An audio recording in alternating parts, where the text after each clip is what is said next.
Ozymandias is probably the most devastating hour of TV I've ever seen, in I a wrote that good way, but it destroyed me no less as a human being. More than 200 years ago, long before television, long before any of us, an English poet wrote 14 lines about the death of a king. He never named a country. He never named a date. He simply described a traveler returning from an antique land who had seen something in the desert that he could not forget. Two vast and trunkless legs of stone, a shattered face half sunk in the sand, still wearing a sneer of cold command, and carved into the pedestal a boast. My name is Ozymandias, King of Kings. Look on my works, ye mighty, and despair. My name is Ozymandias, King of Kings. Look on my works, ye mighty, and despair. And then the cruelest line ever written about power. Nothing beside remains, no works, no empire, no kingdom, just sand stretching away in every direction. In part 1, we went inside the hour itself, scene by scene, shot by shot, the worst and most perfect night of Walter White's life. If you haven't seen that one, go watch it first. But today we're going to answer a harder question, not what happens inside Ozymandias, but why this single hour is the one that all of television bows to. And the answer isn't in the episode alone. It's in everything that built it, and in everything it would go on to infect, even the prequel. Because Breaking Bad didn't just borrow a poem for a title, it spent 5 seasons and then a 6-season prequel proving that poem true. So let's actually read it, because part 1 told you the title comes from Percy Bysshe Shelley's sonnet of 1818, but the show didn't choose those 14 lines by accident, and Vince Gilligan wasn't subtle about it. Before these final episodes ever aired, the producers released a teaser, no footage from the show at all, just slow, empty shots of the New Mexico desert. And over them, the voice of Bryan Cranston reading the entire poem aloud, in character. I met a traveler from an antique land who said, "Two vast and trunkless legs of stone stand in the desert." That's the key the whole episode is written in. So look closer at what Shelley is actually saying. There's the sculptor, the artist who carved the tyrant's face so well that the sneer outlived the man. There's the hand that mocked them, and the heart that fed. There's that monstrous inscription meant to terrify anyone who reads it. Look on my works, and despair. And here's the irony Shelley buries in it. The words were meant as a threat to the living, but there are no works left to look at. So the threat curdles into a punchline. The mighty king commands you to despair at his greatness, and all that's there to see is rubble. The boast survives, the empire does not. You all know exactly who I am. And here's a detail that makes the choice almost eerie. Ozymandias wasn't a made-up name. It was the Greek name for a real pharaoh, Ramesses II, the throne name of a king who plastered his own face across half of Egypt so that no one could ever forget him. A grand title, chosen by a man who wanted to be a god. Now think about what Walter White does. He invents a name too, Heisenberg, a bigger, colder, untouchable version of himself, built specifically so the world would say it with fear. Both men reached for a grand alias to outrun their own mortality, and both aliases ended up carved on a ruin. So line the poem up against Walt, a man who needed, more than anything, to be looked at, to be feared, to be remembered. Say my name. A man who built works, an empire of product, of money, of reputation, specifically so the mighty would look on them and despair. The poem already knew how that ends. 2,000 years before Heisenberg, it had already written his obituary. That's why the title isn't decoration. The title is a spoiler, hiding in plain sight for an entire season. Out in the desert, after Hank is killed mercilessly by Jack, and Walt's hands are tied behind his back, and he falls in slow motion. His whole side body falls, and his face lands on the cracked earth, like in the, and the Those decay. cracks, right? And Ryan had the art department and VFX guys design like these puzzle pieces that we covered in dirt that were flipped by a trigger so that when they were together like this on the ground and when Walt's face hit, they disassembled just a quarter of an inch, and a puff of smoke, of dust went poof, so that it was as if, the man was shattering the very earth upon which he fell because of all his cumulative actions. Which brings you That's into the right. title of it, Ozymandias, is Yeah, about the the jelly statue in the pond. desert. Yeah. But here's what Part 1 couldn't do, because it lived inside 1 hour. To understand why The Fall is the greatest hour in television, you have to remember the climb. You can only mourn a statue if you watched it get built. So go all the way back. The pilot, a middle-aged chemistry teacher, standing in the same desert, in his underwear, pointing a gun at sirens that aren't even coming for him. He is nobody. He is dying. He is afraid of everything. My name is Walter Hartwell White. I live at 308. This is a man so small the world barely registers him. A man who early on can't even pay for his own cancer treatment without it becoming a humiliation. That is the base of the statue. Remember it. Then watch the first time he truly has to cross the line. Locked in a basement with a prisoner he cannot bring himself to kill, a man he brings sandwiches to, a man he almost lets go, and then chokes the life out of with a bike lock. That is the first crack of the chisel. After that, the figure starts to take shape fast. But I prefer to see it as the study of change. Watch the fear drain out of him, season by season. Watch him discover the one terrible thing about himself, that he is good at this, that he likes it. He doesn't just survive the men who try to use him, he outthinks every last one of them. The quiet, untouchable kingpin who ran the entire Southwest, hidden behind a fast food counter. I'm the man who killed Gus Fring.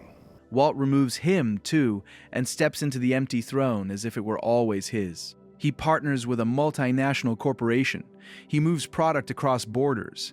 He stacks cash in barrels because there is simply too much to count. And somewhere in there, Walter White dies, quietly, and Heisenberg takes the wheel. I am the danger.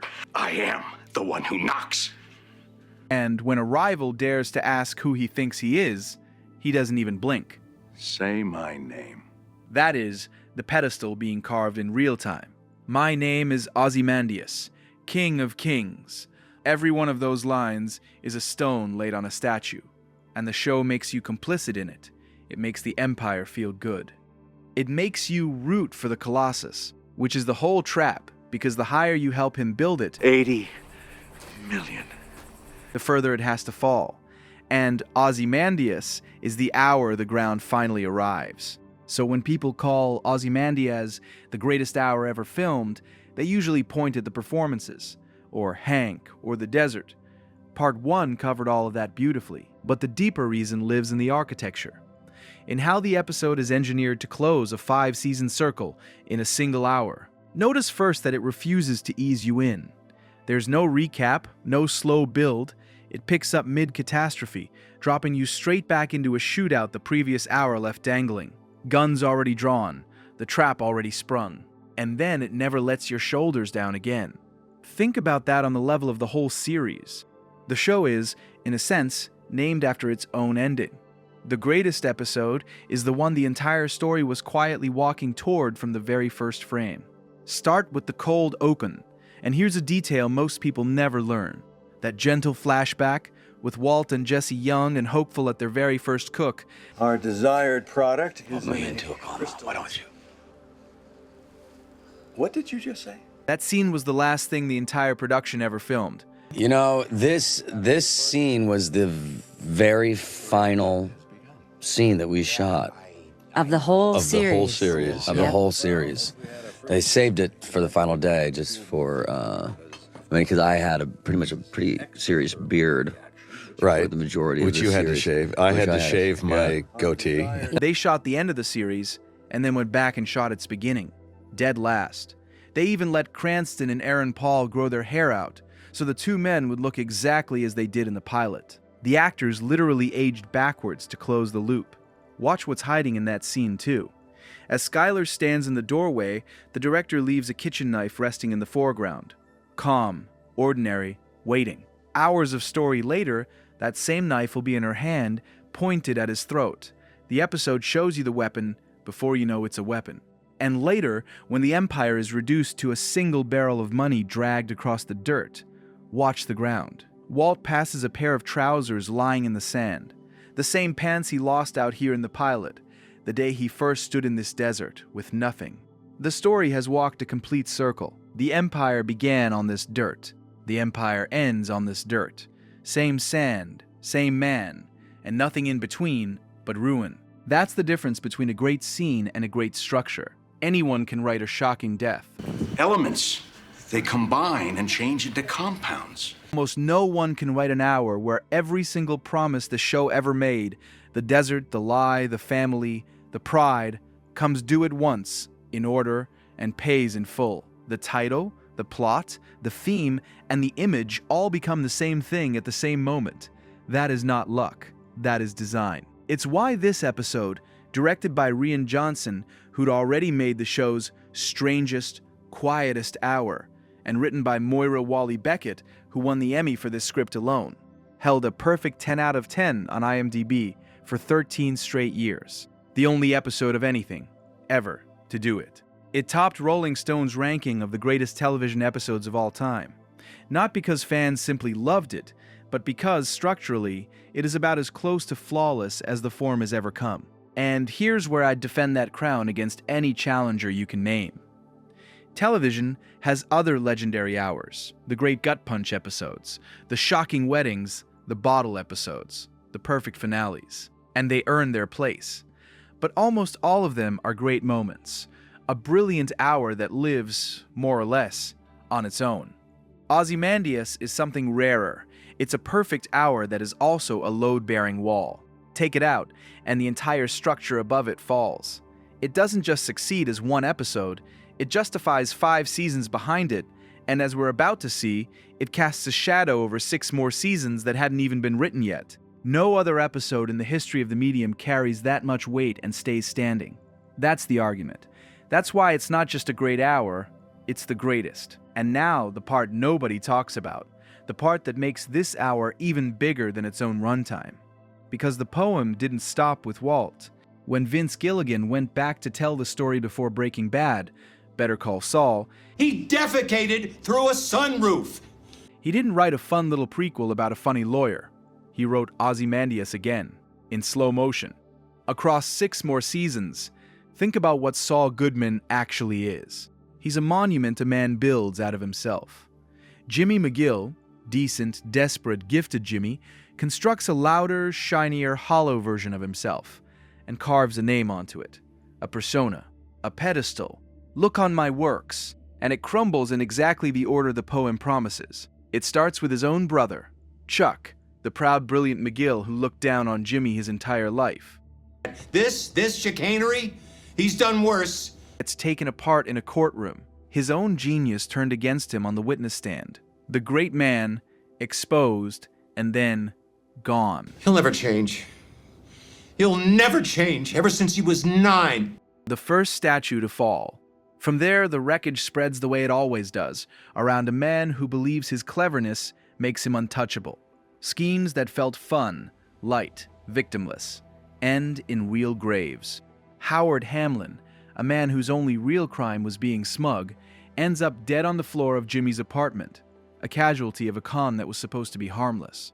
The violence Jimmy keeps inviting in, through men like Lalo, stops being a game and starts collecting bodies. Good men die, and by the end, Jimmy isn't even one person anymore, he's 3. Jimmy McGill, the name he was born with, Saul Goodman, the criminal he performed, and Gene Takovic, the gray-hunted ghost he becomes once both empires are gone, hiding in a city where no one knows his face.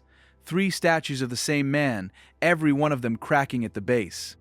My every waking moment was spent building Walter White's drug empire. Hold on. And then the finale. The title says everything in 2 words. Saul gone. Because the empire of self that Jimmy spent a lifetime building, Saul Goodman, King of Kings, is gone. He had it all worked out. A deal. 7 years and a soft landing. And then he hears that Kim, the one person he ever truly loved, told the truth and faced what she had done. So in that courtroom with everything to lose, he stops performing. You got that? He confesses to all of it. I was more than a willing participant. I was indispensable. He buries Saul Goodman on purpose. And watch how the show films his world ending. From its very first season, Better Call Saul kept opening on a secret future.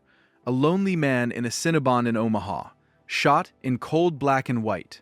The prequel was showing you the ruin before it ever showed you the rise. The color drains out of Jimmy's life exactly the way it drained out of Ozymandias' kingdom. By the end, it's all black and white, flat, gray, level, like sand, an empire reduced to a man in a cell and a single small flash of color from a cigarette.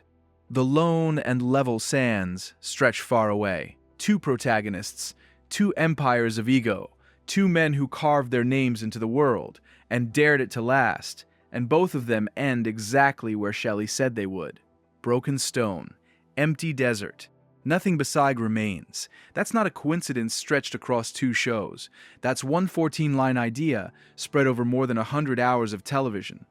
And Ozymandias is the dead center of it, the exact moment the Colossus hits the ground. So that's the real answer to the question. Ozymandias isn't the greatest episode in television history because of one death, or one phone call, or one performance.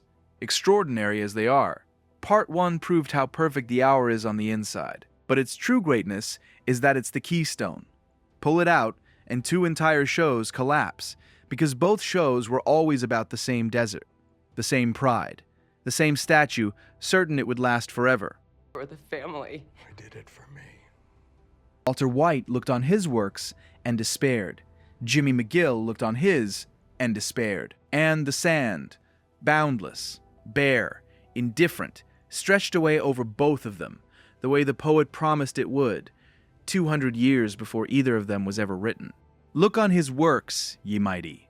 Nothing beside remains. If this gave you chills, or made you want to start the whole saga over from the pilot, do me one favor. Drop a like, it helps more than you'd think. Subscribe if you're new, because there's more of this coming. And tell me in the comments, Walt or Jimmy, whose fall hit you harder? I read every single one. Until next time, this has been Hyde.